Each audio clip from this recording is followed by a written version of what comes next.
प्रिय विद्यार्थी मित्रांनो, मी दीपाली कुलकर्णी देशमुख माझ्या विंग्स ऑफ फिजिक्स या चॅनलमध्ये आपल्या सगळ्यांचं मनपूर्वक स्वागत करते। आपण क्विक रिव्हिजन बघतो आहोत आणि चॅप्टर आहे सेमीकंडक्टर डिव्हाइसेस। आता जर तुम्ही पाहिलं तर हा चॅप्टर खूप मोठा दिसतो आणि त्याला जर शॉर्ट मध्ये करायचा झाला तर तो कसा करता येईल आणि त्याच्यावर 1 आणि 2 मार्काचे प्रश्न कसे कसे विचारले जातील ते आपण अगदी थोडक्या वेळात बघणार आहोत। कारण तुमच्यासाठी सध्या वेळ ही खूप मौल्यवान चीज आहे आणि म्हणून आपण बघूया। आता सगळ्यात आधी याच्यावर एमसीक्यू ला किंवा व्हेरी शॉर्ट आन्सरला काय प्रश्न विचारला जाऊ शकतो, तर हे 4 स्पेशल टाइपचे डायोड्स आहेत। काय कोणते कोणते? Zener diode, photo diode, solar cell आणि लाईट इमिटिंग डायोड। मग आता हे कोणत्या बायसिंग मध्ये काम करतात? तर बघा, आता सरळ हे अशी 4 बोटं करायची, आपल्या हाताचे 4 बोटं करायचे आणि पहिल्याचं नाव ठेवायचं झिनर डायोड, दुसऱ्याला म्हणायचं फोटो डायोड, याला म्हणायचं सोलर सेल आणि याला म्हणायचं लाईट इमिटिंग डायोड। मग आता बघा, पहिले दोन्ही आहे ना ते रिव्हर्स बायस मध्ये काम करतात। याला बायस लागत नाही, नो बायस किंवा त्याला झिरो बायस असं म्हणतात आणि लाईट इमिटिंग डायोड हा फॉरवर्ड बायस मध्ये काम करतो। आणि म्हणून याची पहिली गोष्ट पाहायची बायसिंग, याला कसं बायसिंग लागतं। मग त्याच्यावर प्रश्न विचारला जाऊ शकतो। Zener diode reverse bias, photo diode reverse bias, याला नो बायस किंवा zero bias, no bias, zero bias आणि light emitting diode forward bias. आता असा एक छोटासा प्रश्न बघा बरं, सोपा आहे। किती वेळ लागला करायला? काहीच नाही। आता त्याची तुम्हाला सर्किट सिम्बॉल विचारतात। मग आता तुम्हाला अशा डायग्राम देतात आणि सिम्बॉल देतात आणि त्यातलं झिनर डायोडचं कोणतं ओळखा, फोटो डायोडचं कोणतं ओळखा, सोलर सेलचं कोणतं ओळखा किंवा लाईट इमिटिंग डायोडचं कोणतं ओळखा। मग आता बघा सिम्बॉल, त्याचं सिम्बॉल। आता सिम्बॉल कसं काढायचं? तर असा आधी पीएन जंक्शन डायोड काढून घ्यायचा, या पद्धतीने हा पीएन जंक्शन डायोड काढून घ्यायचा आणि याला म्हणायचं एनोड, म्हणजे पी टाइप म्हणजे एनोड आणि हा झाला कॅथोड। आता बघा, हे सगळे आपण पीएन जंक्शन डायोड असे काढून घेऊ 3 इंच पण। आता हा याचा काढला, सोलर सेलचं तुमच्या पुस्तकात दिलेलं नाही पण मी सांगते तुम्हाला कसं काढायचं ते। असं एनोड आणि कॅथोड सगळीकडे काढला, एनोड म्हणजे पॉझिटिव्ह, कॅथोड म्हणजे निगेटिव्ह। या पद्धतीने एनोड आणि कॅथोड 3 इंचही काढले। ओके, मग आता हे पी टाइप असतं आणि हे एन टाइप। मग आता झिनर डायोड आहे ना, त्याला झेड आकार द्यायचा। बघा असा झेड काढला, झाला का झेड? फोटो डायोड, याच्यावर लाईट पडतो, फोटो लाईट पडतो म्हणून हे असं। आणि लाईट इमिटिंग डायोड हा लाईट इमिट करतो म्हणून हे याचं सिम्बॉल। कळलं तिन्ही कसे? आणि सोलर सेलचं सिम्बॉल आहे ना, हे असं काढलं जातं।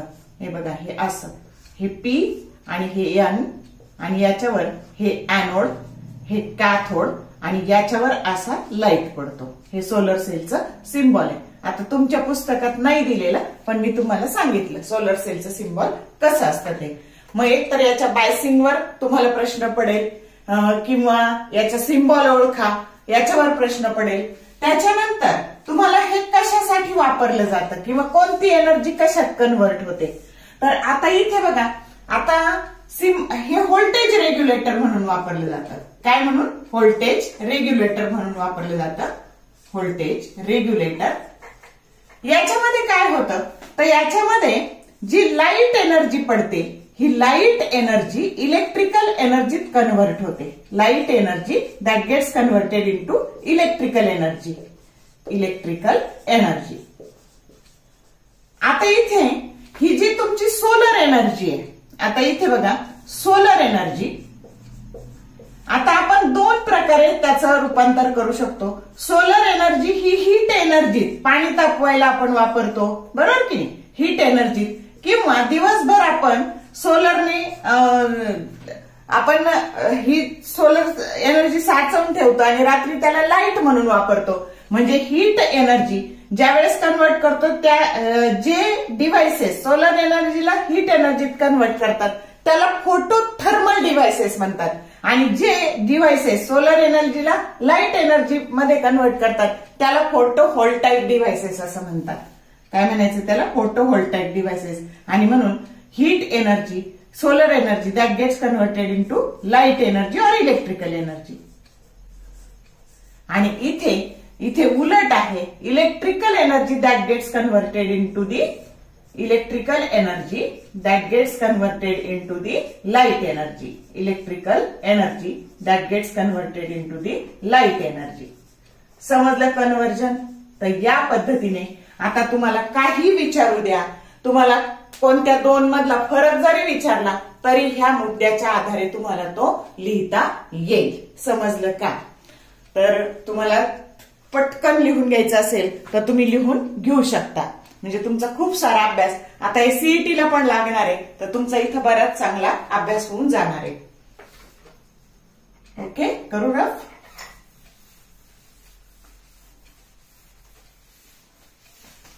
आता पुढचं पाहायचं आपल्याला, ट्रान्झिस्टरचं सिम्बॉल विचारतील तुम्हाला. आता याचे सगळ्याचे प्रत्येकाचे ऍडव्हान्टेज, डिसएडव्हान्टेज दोन मार्कासाठी तुम्ही करून ठेवा. त्याचे युजेस करा. तेवढा आपल्याकडे आता वेळ नाही. त्याच्यानंतर सर्किट मी तुम्हाला डायग्राम चांगल्या करायला लावल्या, फिल्टर सर्किटची डायग्राम करा. त्याच्यानंतर सगळ्यात महत्वाचं हाफ वेव्ह रेक्टिफायर आणि फुल वेव्ह रेक्टिफायर हे दोन्ही प्रश्न एकदम चांगले करा. आता बघूया ट्रान्झिस्टर. आता ट्रान्झिस्टरचं सिम्बॉल, ट्रान्झिस्टर दोन प्रकारचे असतात, पीएनपी आणि एनपीएन. एनपीएन आधी सिम्बॉल बघू. आता या पद्धतीने, आता हा आहे तुमचा इमिटर, हा आहे बेस आणि हा आहे तुमचा कलेक्टर. आता जिकडं एरो ना तिकडं एन. हे बघा, आता इकडं एरो म्हणजे इकडं एन, मग हे राहिलेले दोन पी. समजलं? आणि आता बघा हे सिम्बॉल परत काढायचं या पद्धतीने.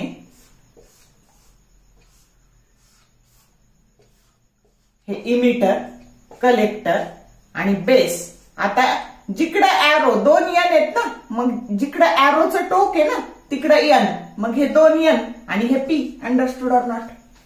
कळलं सिम्बॉल? तुम्हाला सिम्बॉल काढायला येईल, एक मार्काला येईल. Draw a symbol for PNP transistor or draw a symbol for NPN transistor, किंवा फिगर देतील आणि हे कशाचं सिम्बॉल आहे असं विचारतील.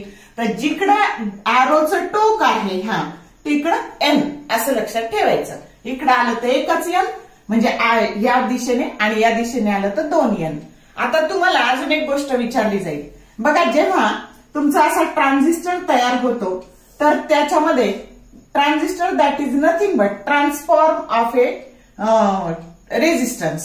आणि म्हणून इमिटर हे छोटं काढायचं, त्याच्यापेक्षा बेस आणखी छोटं काढायचं आणि कलेक्टर मोठं काढायचं.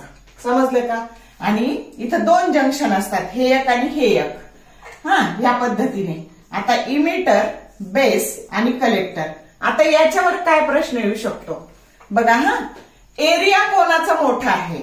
तर दिसतंय तुम्हाला, एरिया कोणाचा मोठा आहे? कलेक्टरचा मोठा आहे. कोणाचा मोठा आहे? कलेक्टरचा मोठा आहे. त्याच्यानंतर बेसचा एरिया एकदम छोटा आहे आणि इमिटरचा मॉडरेट आहे. म्हणजे कलेक्टरला ना बघा 5-6 खोल्याचं बंगला आहे, इमिटरचं घर 3 खोल्याचं आहे आणि बेस मात्र एकच खोलीत राहतो. एरिया वाईज विचारायचं झालं तर. आता डोपिंग विचारतात तुम्हाला, याचं डोपिंग. इमिटर आहे ना हे हेवीली डोप्ड असतं. इमिटर काय, आता समजा हे पीएनपी असेल ना तर याच्यामध्ये होलची संख्या खूप जास्त असते, म्हणजे हे हेवीली डोप्ड असतं. हेवीली डोप्ड बघा, एरिया छोटा आहे याच्यापेक्षा पण हेवीली डोप्ड आहे. हे लाईटली डोप्ड आहे, हे मॉडरेटली डोप्ड आहे. हे कसं आहे? मॉडरेटली डोप्ड आहे. याच्यावर पण प्रश्न येतो. आणि हे एकदम डोपिंग सगळ्यात कमी आहे. समजलं? हेवीली डोप्ड, मॉडरेटली डोप्ड आणि लाईटली डोप्ड. या पद्धतीने याच्यावर सुद्धा तुम्हाला प्रश्न येतो. आता ट्रान्झिस्टर मध्ये ना जो इमिटर हा हेवीली डोप्ड असतो आणि म्हणून इमिटरचा जो करंट असतो ना तर तो बेस करंट आणि कलेक्टर करंट या दोन्हींची बेरीज असते. म्हणजे समजा 100 अँपियर असेल ना तर त्यातला 5 अँपियर हा बेस मधून वाहतो आणि 95 अँपियर हा कलेक्टर मधून वाहतो. असं हे सिच्युएशन असते. आता तुम्हाला अजून एक सांगते की आणखी एक येणारा प्रश्न एमसीक्यू की याच्यामध्ये मग कळलं, हे इक्वेशन कळलं का? मग आता ह्या इक्वेशन वरून आपल्याला काय सांगता येईल, तर इमिटर बेस जंक्शन हे नेहमी फॉरवर्ड बायस असतं. कसं असतं, कोणत्याही प्रकारचा ट्रान्झिस्टर असू द्या, पीएनपी असू द्या नाही तर एनपीएन असू द्या, इमिटर बेस जंक्शन हे नेहमी फॉरवर्ड बायस असतं आणि कलेक्टर बेस जंक्शन हे नेहमी रिव्हर्स बायस असतं. समजलं का? याच्यावर सुद्धा तुम्हाला प्रश्न येऊ शकतो, डोपिंगवर येऊ शकतो, त्याच्यानंतर एरिया वाईज येऊ शकतो, त्याच्यानंतर बायसिंगवर येऊ शकतो. समजलं? आता आपल्याला पाहायचं करंट गेन किंवा करंट अँप्लिफिकेशन फॅक्टर. काय पाहायचं? करंट गेन किंवा करंट अँप्लिफिकेशन फॅक्टर. आता अल्फा डीसी आणि बीटा डीसी म्हणजे डीसी साठी, आता हा कुणासाठी असतो अल्फा? हा कॉमन बेस साठी, कारण आपल्याकडे 3 कॉन्फिगरेशन असतात. कोणते कोणते? Common emitter, common base, common collector. तर करंट गेन किंवा current amplification factor common base साठी जो असतो त्याला अल्फा म्हणायचं आणि कॉमन इमिटर साठी जो असतो त्याला बीटा असं म्हणायचं. मग याचा फॉर्म्युला कसा तयार करायचा? तर इथं न्यूमरेटरला दोन्ही ठिकाणी कलेक्टर करंट घ्यायचा आणि इथं कॉमन बेस आहे ना म्हणून इथं ई घ्यायचं आणि इथं कॉमन इमिटर आहे ना म्हणून बी घ्यायचं. ते सोडून द्यायचं आणि ते घ्यायचं. समजलं का कसे फॉर्म्युले तयार झाले? आता तुम्हाला अजून एक ट्रिक सांगते बघा, की याच्यामध्ये ही अल्फाची जी व्हॅल्यू असते ना ती नेहमी 1 पेक्षा छोटी असते. बघा मी इथे लिहिते, alpha is always less than 1. Alpha that is always less than 1 म्हणजे 0.9, 0.90, 0.98, 0.96 अशी व्हॅल्यू येईल त्याची. समजलं का? म्हणजे 1 पेक्षा जो छोटा असतो तो अल्फा असतो आणि बीटाची जी व्हॅल्यू असते ना तर ती 20 ते 200च्या मध्ये असते. म्हणजे beta is always greater than 1. Beta is always greater than 1 and it is in between 20 to 200. समजलं? मग आता अजून एक लक्षात ठेवायचं की जर तुम्हाला हे 1 पेक्षा छोटा हवं असेल ना मग आता ह्या तिन्हींमध्ये मोठं कोण आहे? तर जेव्हा छोट्याला म्हणजे ह्या 95ला तुम्ही 100ने भागणार आहे तेव्हा उत्तर 0.95 येणार आहे आणि म्हणून न्यूमरेटर नेहमी छोटा पाहिजे आणि डिनॉमिनेटर काय पाहिजे? मोठा पाहिजे. आता इथे 1 पेक्षा मोठं यायला आता आयसी किती आहे बघा? 95 आणि त्याला तुम्ही जर 5ने भागलं याने तर तुमचं उत्तर किती येणार आहे? तर 5 1 5. समजतंय? आणि परत 4 उरले, 5 9 45, 19 आलं. समजलं का? म्हणजे आलं का हे 1 पेक्षा मोठं आलं का? तर या पद्धतीने तुम्ही कसंही लक्षात ठेवा. आता तुमच्यासाठी एक प्रूफ आपण बघू. आता बघा मी म्हटलं होतं मी 1 मार्काचे आणि एमसीक्यू सांगते, पण आता आपण ओघाओघात आहे ना तुमचं बराचसा इथं अभ्यास होऊन जाईल. होऊ द्या 5-10 मिनिटाचा लेट व्हिडिओ, पण तुमचा बराचसा त्यानिमित्ताने अभ्यास होऊन जाईल. मग आता बघूयात आपण आता काय तुम्हाला प्रूफ काय येतं बघा. तर आता तुम्हाला प्रूफ येतं, prove that alpha DC that is equal to beta DC divided by 1 plus beta DC किंवा नुसतं बीटा पण, आणि बीटा डीसी किंवा beta that is equal to alpha DC divided by 1 minus alpha DC. तुमच्या पुस्तकात हे चुकलेलं आहे तर आता हे करेक्ट आहे. मग हे प्रूव्ह कसं करायचं? एकदा हे लिहून झालं का? काय काय प्रश्न? इमिटर बेस जंक्शन नेहमी कसं पाहिजे? Forward bias. Collector base junction कसं पाहिजे? Reverse bias. तर या पद्धतीने आता आपण प्रूव्ह करू हे. मग आता प्रूव्ह करताना काय करायचं? याला म्हणू इक्वेशन नंबर 1 आणि तुमच्या पुस्तकात प्रूफ नाही दिलेलं पण हे विचारलेलं आहे. मग आता divide each term of this equation by IC. ह्या प्रत्येक पदाला आयसी ने डिवाइड करायचं. हे बघा आयसी, इथे आयबी भागिले आयसी आणि इथे 1. मग आता ही कशाची किंमत आहे? तर ही आई भागिले आयसी ही 1 भागिले अल्फा डीसी ची किंमत आहे. ही कशाची किंमत आहे? 1 भागिले बीटा डीसी ची किंमत आहे आणि प्लस आता इथं 1 आलं. आता याला जर सोडवलं तुम्ही तर हे येईल बीटा डीसी आणि इथं येईल 1 प्लस बीटा डीसी आणि ही कशाची किंमत आहे? 1 बाय अल्फा डीसी ची किंमत आहे आणि म्हणून alpha DC that is equal to आता beta DC divided by 1 plus beta DC. कळलं कसं प्रूफ आलं ते? आणि आता बघा ना की जर हे 1 पेक्षा छोटं यायचं असेल तर इथं याच्यात तुम्ही काहीतरी मिळवलंय म्हणजे न्यूमरेटर छोटा आहे, डिनॉमिनेटर मोठा आहे आणि म्हणून अल्फा डीसीच्या तिथे उलट लिहायचं आणि 1 मध्ये ते मिळून टाकायचं. समजला? आला हा फॉर्म्युला. आता बीटा डीसीचं प्रूफ बघूयात आपण. आता बीटा डीसीचं प्रूफ कसं, तर इथं फक्त आता अरेंज करू आपण. तर हे जे इक्वेशन आहे इथं ठेवू. आता 1 बाय बीटा डीसी हे ठेवलं इथं, आणि इकडे हे 1 अपॉन अल्फा डीसी मायनस 1 केले.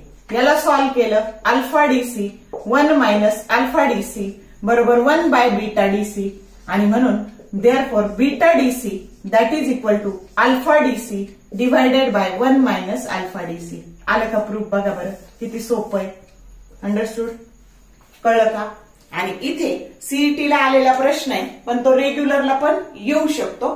काय ते तुम्हाला पाहिजे असेल तर स्क्रीनशॉट काढून घ्या, आणि तुमच्या धड्याखाली एक्सरसाइज मध्ये याच्यावरचे 3 न्यूमरिकल्स आहे ते पण मी आता लगेच घेऊन टाकते. आणि एक जे आहे 16.1 जे आहे ते पण आपण घेऊन टाकू. म्हणजे ह्या चॅप्टर मध्ये सगळ्यात कमी न्यूमरिकल्स वाला चॅप्टर म्हणजे सेमीकंडक्टर आहे. म्हणजे तुमची इथं बऱ्याच प्रमाणात तयारी होऊन जाईल. होऊ द्या, अर्धा पाऊण तासाचा व्हिडिओ होऊ द्या, पण तुमचं तासाभरात सगळा चॅप्टर कव्हर होऊन जाईल. समजलं? करू रफे आता. आणि आता अजून एक फॉर्म्युल्यावर प्रश्न असतो बघा. काय तर ते सोडवत नाही बसायचं. Beta DC minus alpha DC divided bye beta DC into alpha DC बरोबर याची व्हॅल्यू 1 असते. सोडवत बसायचं नाही, डिरेक्टली लक्षात ठेवा. वर त्या दोन्हींची वजाबाकी, खाली त्या दोन्हींचा गुणाकार बरोबर 1 येतं. Understood or not? कळलं का? आता आज हे आपण आहे ना लॉजिक गेट शिकून घेऊ, आणि मग हे न्यूमरिकल सोडू या धड्याखालचे. म्हणजे मग झाला आपला अभ्यास.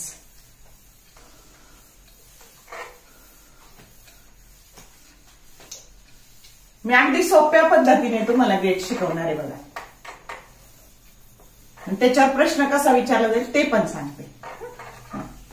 आता आपण खूप सोप्या पद्धतीने लॉजिक गेट बघणार आहे. आता तुम्हाला लॉजिक गेटचा सिम्बॉल काढायला येईल, किंवा त्याचा ट्रूथ टेबल दिला जाईल. हे गेट कोणतं आहे ते ओळखा असं विचारलं जाईल. तर कशाही प्रकारे प्रश्न आला तरी आपल्याला लिहिता यायला पाहिजे. आता गेटचे 3 प्रकारात विभाजन होतं. बेसिक गेट कोणते कोणते? नॉट, अँड आणि ऑर. युनिव्हर्सल गेट नॅन्ड आणि नॉर. आणि स्पेशल गेट एक्सक्लुझिव्ह ऑर, किंवा त्याला एक्सऑर असं म्हणतात. आणि एक्सक्लुझिव्ह नॉर पण असतं, पण तुम्हाला फक्त एक्सक्लुझिव्ह ऑर आहे तर तेवढंच शिकायचं आपल्याला. मग आता पहिले गेट बघू आपण. नॉट. नॉट म्हणजे इन्व्हर्जन. मग आता कम्प्युटरला 2च हे असतात, 2चीच भाषा कळती, हाय आणि लो. मग हाय असेल तर 1 आणि लो असेल तर 0. मग इनपुटला जर तुम्ही ए दिलं तर आउटपुटला तुम्हाला त्याचं इन्व्हर्जन होऊन मिळतं. म्हणजे जर 0 दिलं तर 1 मिळतं, आणि 1 दिलं तर 0 मिळतं. म्हणजे लो दिलं तर हाय मिळतं, आणि हाय इनपुट दिलं तर लो आउटपुट मिळतं. आणि हा झाला ट्रूथ टेबल. कळलं का नॉट गेट? आता मी माझ्या पद्धतीने तुम्हाला शिकवणार आहे. पहिलं गेट आता नॉट झालं हे. आता मी शिकवणार आहे तुम्हाला अँड. काय शिकवणार आहे?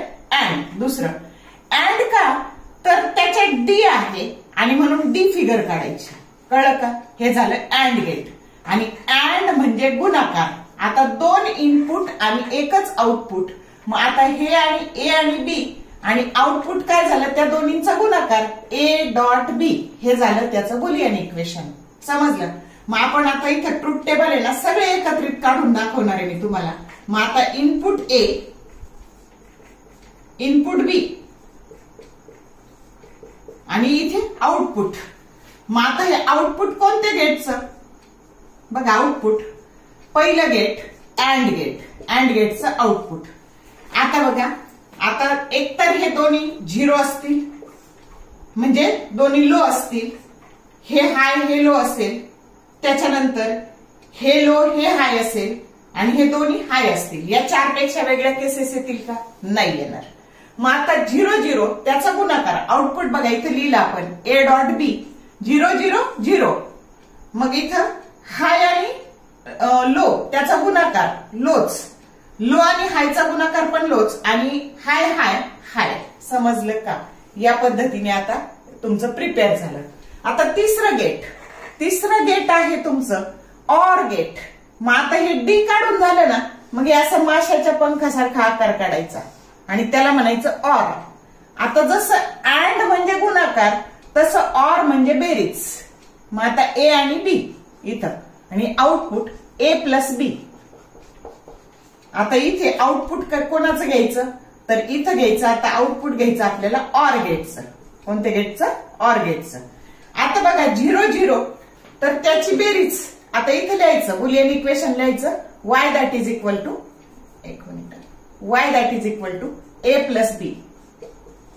मग 0 0 0, 1 0 1, 0 1 1 आणि 1 1 1. समजलं का? या पद्धतीने बेरीज करायची. आता आपल्याला नॅन्ड म्हणजे अँड आणि नॉटचं कॉम्बिनेशन. तर इथं फक्त काय लावायचं, आता मी इथंच करते. इथं 4 म्हणू आणि इथं 5 म्हणू. तर इथं फक्त असा गोळा लावायचा आणि डोक्यावर बार द्यायचं, इन्व्हर्जन. इथं पण गोळा लावायचा आणि डोक्यावर इन्व्हर्जन द्यायचं. मग आता बघा इथे तुम्हाला हे झालं नॅन्डचं, नॅन्ड. मग आता बघा y that is equal to A dot B चा बार. म्हणजे इथं जे आलंय ना त्याच्या विरुद्ध लिहायचं. फक्त 0 आहे तर 1, इथं लिहायचं 1, इथं लिहायचं 1 आणि इथं लिहायचं 0. कळलं? आणि आता नॉर म्हणजे याच्या विरुद्ध, NOR boolean equation y that is equal to A plus B चा बार. मग आता बघा इथं काय झालं, तर इथं जे त्याच्या अपोजिट लिहायचं 0 1, इथं 0 0 आणि 0. समजतंय? आता तुम्हाला पुढचं गेट एक्सक्लुझिव्ह ऑर. आता एक्सक्लुझिव्ह ऑर आहे ना, तर त्याला या पद्धतीने काढायचं. ऑर म्हटलं की माशासारखा आकार काढायचा या पद्धतीने. आणि याचं जे इक्वेशन आहे ना, बुलियन इक्वेशन, ते y that is equal to A plus B, किंवा त्याला सी म्हणतात. इथं सी बरोबर ए प्लस त्याला हे बी. आणि हेच कसं लिहिता येतं, तर A dot B plus A dot B. आणि इथं मात्र इथं बार आणि इथं बार द्यायचा. आणि याचं ट्रूथ टेबल काय मिळतो, तर इथं आउटपुट कधी मिळतं, तर जेव्हा तुमचे हे जे इनपुट आहे त्या 2 डिफरंट लॉजिक लेवलला असतील.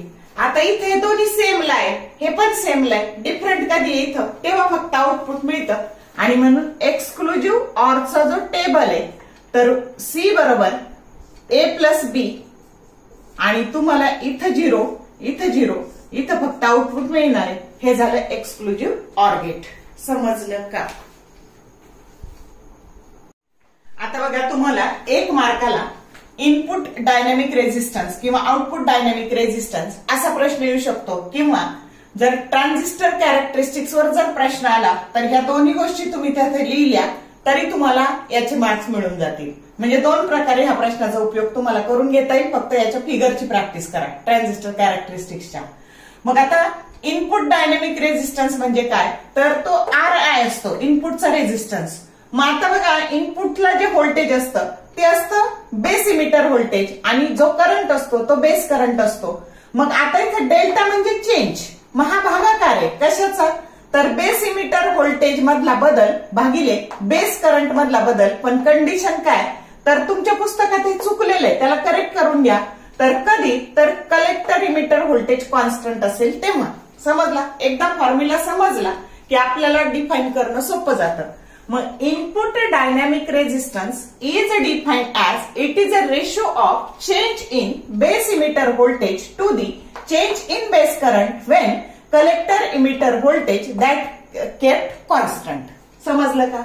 आता बघा आउटपुट डायनॅमिक रेझिस्टन्स म्हणजे आउटपुटला जो रेझिस्टन्स असतो ना, हे इनपुटला आय लिहिलं, आउटपुटला ओ लिहिलं. RO, आर म्हणजे रेझिस्टन्स आणि ओ म्हणजे आउटपुटचा.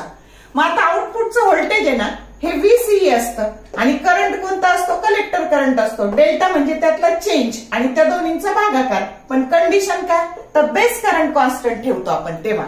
आणि म्हणून output dynamic resistance is defined as it is a ratio of change in the collector emitter voltage to the कशाशी घेतलेला change in collector current when base current kept constant.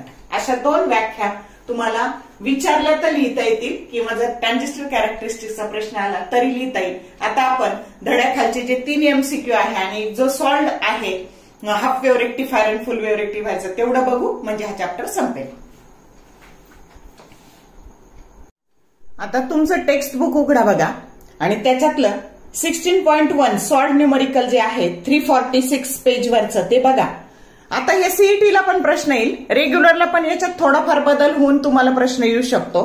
काय बघा, if the frequency of the input voltage is 50 hertz is applied to A half wave rectifier and B full wave rectifier, what is the output frequency in both the cases?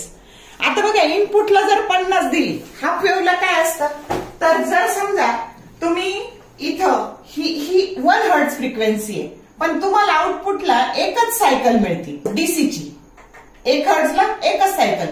म्हणजे जर तुम्ही इनपुटला 50 दिली ए केसमध्ये, तर तुम्हाला आउटपुटला पण 50च मिळणार आहे हाफ वेव्हच्या केसमध्ये. समजलं का पहिलं उत्तर? तर हाफ वेव्ह साठी 50ला 50च मिळाली. आता फुल वेव्हला काय दिसतं, तर ही 1 हर्ट्ज आहे, पण तुम्हाला डीसीला 2 हर्ट्ज मिळतील, 2 सायकल मिळतात. आलं का लक्षात? म्हणजे तुम्ही जर 50 दिली तर फुल वेव्हला काय मिळणार आहे, 100 मिळणार आहे. कधी कधी उलट पण विचारतील की ही दिली तर किती असेल, इनपुटची किती असेल. हाफ वेव्ह असेल तर तुम्ही जेवढी दिली तेवढी लिहायची, आणि फुल वेव्ह जर दिलेली आउटपुटची दिली आणि इनपुटची विचारली तर त्याची निम्मी करून लिहायची, आणि ही दिली इकडे विचारली तर दुप्पट करून लिहायची. समजला का प्रॉब्लेम? एका मिनिटात आपल्याला तो सॉल्व्ह करता येतो. आता तुमच्या पुस्तकातले एक्सरसाइज मधले बघा 18, 19 आणि 20 हे तिन्ही न्यूमरिकल्स आपण सोडवू. अगदी सोपे आहेत, 2 मार्काला ते पडू शकतात. काय 18 आहे बघा, The common base DC current gain of a transistor is 0.967 if the emitter current is 10 milliampere. What is the value of base current? आता तुम्हाला कॉमन बेस म्हटलं ना की अल्फा, आणि कॉमन इमिटर म्हटलं ना की बीटा, किंवा 1 पेक्षा छोटा असेल तर अल्फा आणि 1 पेक्षा मोठा असेल तर बीटा. मग अल्फा दिलंय, इमिटर करंट दिलाय, बेस करंट विचारलाय. मग आपल्याकडे फॉर्म्युला असतो बघा बेस करंटचा की IE मायनस IC. मग आधी आपल्याला हा IC तर काढावा लागेल, IC दिला नाही, म्हणून अल्फाचा फॉर्म्युला काय असतो, IC भागिले IE. मग IC बरोबर झाले अल्फा इंटू IE. मग आता अल्फा हे 0.967 आहे इंटू 10 मिली अँपियर तसंच ठेवलं. मग एक घर इकडे सरकलं, फक्त हे 9.67 मिली अँपियर झालं. आणि मग IB बरोबर ही वजाबाकी आपल्याला मिळाली 3.33 मिली अँपियर. हे झालं उत्तर. बेस करंट एवढा आहे. समजलं का? आता 19 बघा, एकदमच सोपं. 19 1 मार्काला हे पडू शकतं. काय तर in a common base connection a certain transistor has an emitter current 10 milli ampere and collector current 9.8 milli ampere. Calculate the value of base current. मग आता आपल्याला माहितीये खरं फॉर्म्युला असतो IE बरोबर IB प्लस IC, आणि म्हणून IB बरोबर काय झालं IE मायनस IC. या दोन्हींची वजाबाकी केली, उत्तराला 0.2 मिली अँपियर मध्ये. तर युनिट पण काय द्यायचं, मिली अँपियर. नुसतं एवढ्या स्टेपला 1 मार्क आहे. याला अर्धा, याला अर्धा, याला 1, असं 2 मार्काचं गणित आहे बघा हे. किंवा 1लाही विचारू शकतात डायरेक्टली.